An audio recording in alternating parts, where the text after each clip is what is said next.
República Dominicana, Circo de Grandes Ligas en el Chase Field, aquí en Arizona, el hogar de los Diamondbacks. Nos encontramos con uno de los mejores lanzadores de los últimos años y en especial esta temporada en la Liga Nacional, Zac Gallen. Mr. Gallen, welcome to the Dominican Republic. Thanks for having me. Appreciate it. Thanks for your time. Appreciate it a lot. Of course. Great game, by the way. Thank you. Yeah, we needed to keep it on a roll. Playing some good baseball, so I was just going out there trying to do my job. It's about that. Ustedes van a ver los subtítulos, no se preocupen. Vamos a hablar en inglés y los subtítulos llegan después. There's something that really calls my attention. Is it happens that you're like mild, when you're not between the lines, but when you're there, your look is different and all that. What is it? What goes on that makes you be like someone else different right there? Yeah, I would say I'm definitely chill. Off the field, and I mean on the field intense, but I try not to, have my emotions be outward. I like to keep my emotions in check. I think if you act, negatively, then the other team might, have some sort of advantage on you. So I'm kind of keep the stoic look of just, you don't know what's going on there. Am I mad? Am I happy? Am I sad? And then off the field, I'm just kind of hanging out, just, take it day by day. So if you are up there and you make something that maybe a strike didn't give you or a pitch didn't go your way, you make a sign, they may notice? Yeah, that's my thought. I give up a hit, and then the other team sees that, and they go, "Oh, that's some sort of weakness or whatever." So that's since I was a kid, that's how I've always been. My parents ingrained that in me to, be poised, be calm, cool, collected. So yeah. You started with the Marlins, and then you came here in the trade. What's the difference between the Zac Gallen with the Marlins and the Zac Gallen now with D-backs? Yeah, I think here I just came into a really good environment. Mike Hazen, our GM, and Fitz and Amiel, those guys in the front office, all the way down to the coaching staff with Corey, have been just very welcoming in the sense that they just said, hey, whatever you need that you think is going to help you get better, just let us know. So it was a spot where I think they really allowed me to kind of form my own path of what I thought development was, and then they'd be there along, steps along the way. But for the most part, they treated me like I'd been in the big leagues for 10 years, and I'd been in the big leagues for 2 months. So I don't think many guys can say that they get that privilege, and I think that's kind of what helped me. How's your routine between starts? For example, 3 days before, some run, some play catch. What is your specific? Yeah, my usually the day after, I'll get some running in, and then get inside and get some treatment, get a stretch, flush. Just try to flush out the blood, just try to flush out that lactic acid. And then just depending on however the season's going, whether, my body feels like it might need to take it easy on lifting and just a little bit more recovery stuff or add a lifting. I throw my side on day 3, and then I'll do just some sprint work day 3 and day 4, and then get ready to pitch on day 5. So in these tough days for July and August, you take it easier? Yeah, I'm probably on the easier side than I would say some guys. Just kind of listening to my body, understanding that it's a marathon, not a sprint. And I think I do enough kind of ironically sprint work to keep up just that explosivity. But I just want to be as fresh as possible when I'm going out there the dog days. Yeah, dog days. How to survive when you didn't have your best stuff? Let me see if I can guess. In the last outing against San Diego, maybe you didn't have your best stuff there. A lot of flyouts, but how to keep it? You won 6 innings anyway. 6 innings plus, if I'm not mistaken. 6 1/3, I think it was, maybe. For me, I knew that we had taxed the bullpen in Colorado a good bit, so I knew that they were counting on me to give us some length. So. And I knew I'd come in after the 5th inning and told Tori, hey, I don't have great stuff out there. You were honest on that. Yeah, and I was like, I'm just trying to make pitches. I know we need, at least 6 innings, 7 if it's possible. So I just communicate with him, and then, that's a good lineup. So you just had to. I told Gabby maybe after the 2nd inning, I was like, hey, it's not great tonight. I was like, we're gonna have to outthink those guys. So yeah, for me, I just try to at that point turn it into even more of a chess match and moving pieces around and sequencing and stuff like that. Which is called pitching. That's pitching, not throwing. Yeah. You have to, and that's as a kid. I didn't throw very hard. I didn't have crazy stuff, so I had to learn how to pitch. And then just as I've gotten older and pitching has become my thing, I've just become obsessed with the game plan and the pitching part of it. Is there a different flavor when you get those wins in those days where you say, hey, Not my best stuff with me today. Yeah, you're just trying to get off the field as fast as possible. That's the big thing. It's like, hey, the longer I'm out here, the longer something could go wrong. So you just go home, and I was happy that we got the win, happy that I could help the bullpen out. But at the same time, just go and look at it and see what I did wrong and where I can improve. But yeah, put it in the rearview mirror in terms of a negative thing and just look at it as a positive. What is it to face tough lineups? The Dodgers, the Padres, Machado, Tatis, Soto. Yeah, those lineups. I faced the Braves twice this year too. Those lineups are tough. But they're fun. That's what makes that challenge fun. Is it's okay. I have 1 through 9. I have to game plan for all 9 hitters, and at any point in time, any one of those guys can beat you. So you have to be on your A game, and it makes the smart part of it just a little bit more challenging. And I love that. How to face Mookie, Freeman, and Soto, Tatis, and Machado? What those guys have? What unique they have? What do you see on them? I mean, those guys have been around so long. They've seen all kinds of stuff. I mean, for the last 10, 15 years. So that's, like I said, you have to almost outsmart those guys. You have to. It's not necessarily pitching to,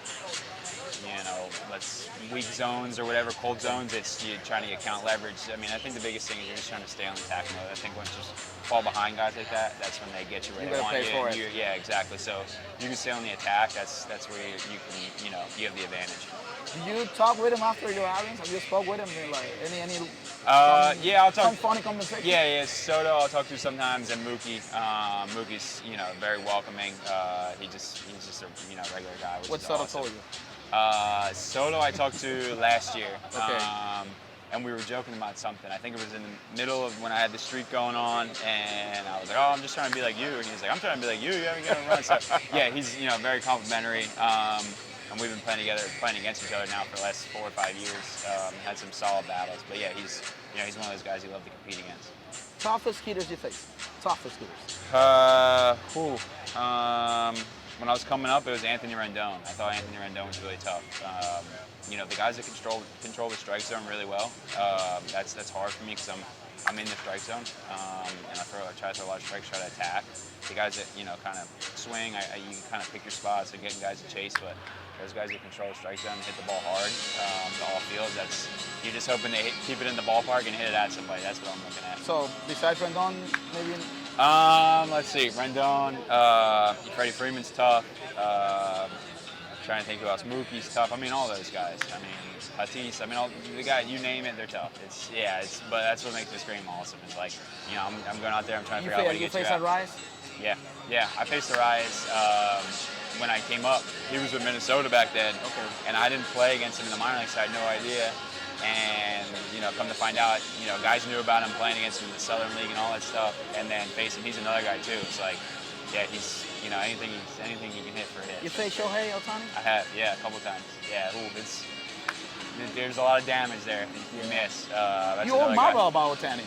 Yeah, I just try to get in the good counts. Like I said, for me, it's all about the advantage counts. Yeah. If I can, be ahead, then they got to hit my pitch. Don't you ask yourself sometimes about Ohtani, how he makes it, hitting and pitching? No, it doesn't. I don't know how he does it. That's the thing. I think that's what everyone is so just kind of enamored with, the fact that he's doing something, and the fact that pitching and throwing 100 miles an hour that not many guys do, more now than before, and then the fact that he's going to hit 50 homers this year, I think you'll never see anything like it, I think. So it's awesome to watch. I think he's great for our game. He's a good ambassador, going across seas to Japan and bringing the game, a little bit bigger over there. So yeah, it's awesome. Hopefully he'll come back soon from the injury. Yeah, hopefully so. I mean, obviously, I think just across the league, you see that's a lot of guys are upset about that because it's a once in a generation type player, and you want to see him at his full peak. Finally, 2 things. One, how much you want the Cy Young?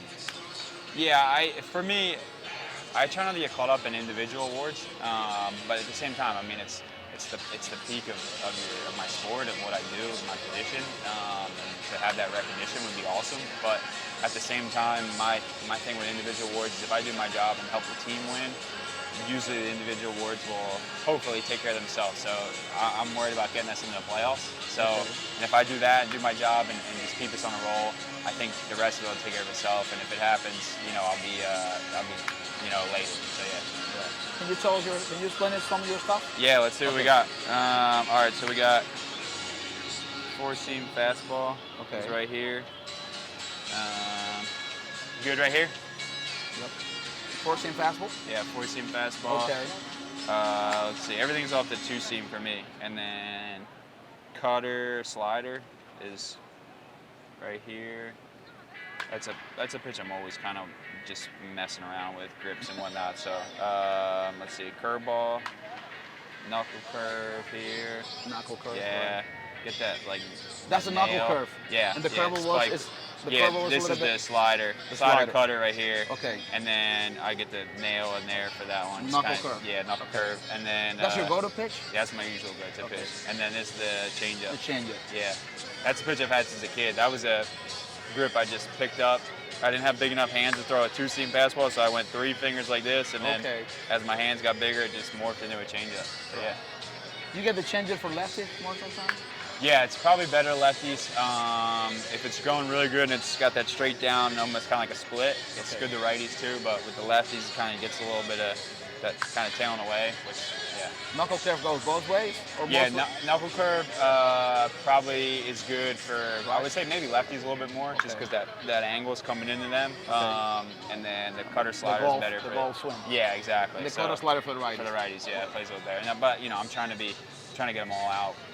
Both out with the same pitch, so yeah. Okay. So, and yeah. always a great heart and a great mind on the mound. It's important, right? For for young kids for the young growing kids, up. yeah. I mean, that's the thing. You gotta be able to control. The game gets fast. The more you move up those levels, so the quicker you can slow it down, the game starts to get a little bit easier for you. Yeah. You're closer to Geraldo and Kettle. Who are you closer to? I would say, I played with Cattell longer. Okay. But Perdomo, he's so outgoing. Like, I don't know, he's probably best friends with everybody on the team. So yeah, both of those guys are awesome. It's fun to watch him play. It's fun to watch. I came over when Cattell was 19 when he finished fourth in the MVP, and I had never seen a player like that. And then just to see Perdomo have some success the last 2 years and go to the All-Star game with him, it's been awesome. Kettle for me is underestimated. For me, in my opinion. Yeah, I think I agree. I'm with you. When Cattell's at his top, it's next level. Yeah. Gallen, thank you. Thank you very much. My pleasure. Yeah, Thank you for your time. Yeah. And there'll be a lot of people in the Dominican Republic getting to know a lot more about you. We see most of the game. San Diego is very famous there. Yeah. So we follow all the series. Yeah. I've been watching you pitch a couple of years. Well, I appreciate that. And hopefully Cy Young comes. I hope so too. You've been working hard. You deserve it. Thank you. I appreciate it. Yeah, absolutely. Zac Gallen con nosotros. You know how to say something in Spanish? Probably all curse words. Oh, really? Probably curse words. Oh, really? What you can say nos vemos. Nos vemos. Nos vemos. Bye-bye.